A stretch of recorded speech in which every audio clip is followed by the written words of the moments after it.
आम्ही Murumkar YouTube news पोर्टलवर आपल्या सर्वांचं सहर्ष स्वागत। जनतेसाठी सदैव तत्पर आम्ही मुरुमकर, आपले शहर आपल्या बातम्या। धाराशिव जिल्हा परिषदेत भारतीय जनता पक्षाने अत्यंत चुरशीच्या राजकीय घडामोडीनंतर अखेर सत्ता काबीज करत इतिहास रचला आहे। जिल्ह्याच्या राजकारणात प्रथमच जिल्हा परिषदेत भाजपचा झेंडा फडकला असून महायुतीने निर्णायक विजय मिळवला आहे। या विजयात भाजपचे आमदार राणा जगजितसिंह पाटील यांच्या नेतृत्वाची महत्त्वाची भूमिका राहिली। जिल्हा परिषद अध्यक्षपदाच्या निवडणुकीत भाजपच्या अर्चनाताई पाटील यांनी दणदणीत विजय मिळवत अध्यक्षपद पटकावले। झालेल्या मतदानात अर्चनाताई पाटील यांना 45 मते मिळाली तर विरोधी उमेदवाराला केवळ 9 मते मिळाली। याशिवाय उपाध्यक्ष पदासाठी झालेल्या निवडणुकीत शिवसेनेच्या उषाताई गायकवाड यांनी विजय मिळवत 45 मते मिळवली तर विरोधी उमेदवाराला 10 मते मिळाली। या निवडणुकीदरम्यान एक महत्त्वाची घटना घडली। महाविकास आघाडीच्या काँग्रेसच्या सदस्या लताताई मोरे या अध्यक्षपदाच्या मतदारानंतर सभागृहात पोहोचल्यामुळे त्यांना अध्यक्षपदासाठी मतदान करता आले नाही, मात्र त्यांनी उपाध्यक्ष पदासाठी मतदान केले। तसेच शिवसेना उद्धव बाळासाहेब ठाकरे पुरस्कृत लोणी गटातील विजयी उमेदवार राणी रेवण दोरे यांचे एकमत महायुतीच्या बाजूने पडल्याची शक्यता व्यक्त केली जात आहे।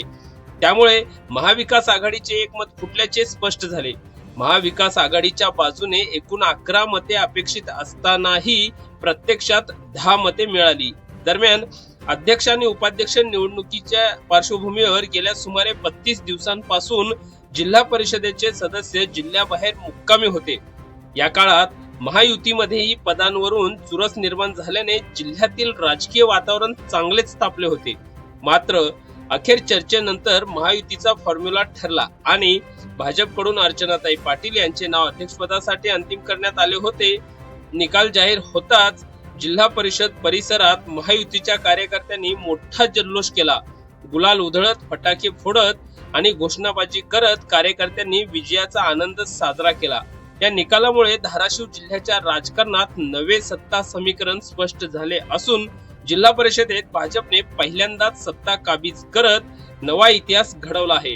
भाजपचे युवा नेते मल्हार पाटील याशिवाय धाराशिव जिल्हा परिषदेच्या नूतन अध्यक्षा असणाऱ्या अर्चनाताई पाटील यांनी पत्रकारांशी बोलताना संवाद साधला। पाहूयात। नगर परिषदेच्या विजयानंतर जिल्ह्यातील भारतीय जनता पक्षाच्या प्रत्येक कार्यकर्त्याची मनापासून इच्छा होती की भारतीय जनता पक्षाचा अध्यक्ष हा आपल्या जिल्हा परिषदेमध्ये विराजमान व्हावा। आज महादेवाच्या आशीर्वादानं, देवाभाऊंच्या, आदरणीय शिंदेसाहेब, आदरणीय सुनेत्राजींच्या पाठिंब्याने आणि आदरणीय बावनकुळे साहेब, रवी चव्हाण साहेब, आदरणीय राणादादा ठाकूर साहेब, बसवराज पाटील साहेब आणि आमचे कर्तव्यगार जिल्हाध्यक्ष आदरणीय दत्ताभाऊंमुळे आज महायुतीची सत्ता जिल्हा परिषदेत आलेली आहे आणि जिल्हा परिषदेचा अध्यक्ष हा भारतीय जनता पक्षाचा विराजमान झालेला आहे। तुम्ही एक आव्हान दिलं होतं, ते आव्हान पूर्ण झालं। दुसरं आव्हान सुद्धा अंतर घेऊन मी आज आपल्याला एवढंच सांगतो की आमची जी टीम आहे जिल्ह्याची महायुतीची, ती इतकी ताकदीनं काम करेल की येणाऱ्या विधानसभा आणि लोकसभामध्ये पण महायुतीचे सर्व कॅन्डिडेट हे प्रचंड बहुमताने विजयी आहेत। थँक्यू। संघर्ष झाला पण महायुती खंबीर राहिली। आपलं प्रीपोल अलायन्स जे होतं आणि शिवसेना, राष्ट्रवादी आणि भाजप आणि अपक्ष यांनी सगळ्यांनी मिळून आपले 45 आणि 9 असं होऊन भरघोस मताने निवडून आले। मी माननीय देवेंद्र फडणवीस साहेब, माननीय अजित पवार साहेब, सुनेत्रा त्या पवार साहेब, डेप्युटी सीएम आणि एकनाथ शिंदे साहेबांचा आणि इथले आपले सगळे राहुलभैया मोठे असतील, सुरेश बिराजदार साहेब असतील, तानाजी सावंत साहेब, रवी गायकवाड सर, ज्ञानराज चौगुले साहेब, सगळं आणि मेन राणादादांचं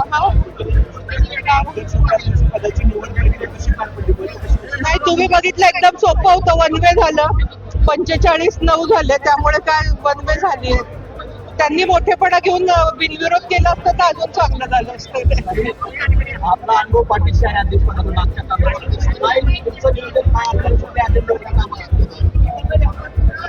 मागच्या वेळेस एकदम कोरी पाठी होती, त्यामुळे जास्त आता मला माहितीये काय काय प्रॉब्लेम पण असणार आहेत आणि काय काय करू शकतो। निश्चित 4 क्षेत्रात सभापतीच्या निवडी झाल्यानंतर आमची पूर्ण बॉडी बसल्यानंतर जे जे प्रश्न येतील आणि आता आहे मनामध्ये, पण पुढच्या ह्याच्यामध्ये सांगतो. तेच मी म्हटलं पुढच्या ह्याच्यात तसं शिक्षण पाणी वगैरे म्हणता येईल, पण माझ्या मनामध्ये सध्या शेत रस्ते हे मेजर आपल्या जिल्ह्यातले घ्यावे, कारण माल आता पाण्याने येतंय आणि आता पाणी मार झालाय. ते या ह्याच्यामध्ये शिक्षण आणि आरोग्य माझं नेहमीच आवडीचं राहिलं, पण त्याचबरोबर शेत रस्त्यांवर प्राधान्य द्यायचं मनात आहे. आणि महिलांचं बचत गटाचं ट्रेनिंग, कारण महिला आरक्षणावर आम्ही निवडून आलो, दोघी जणी महिला आहोत.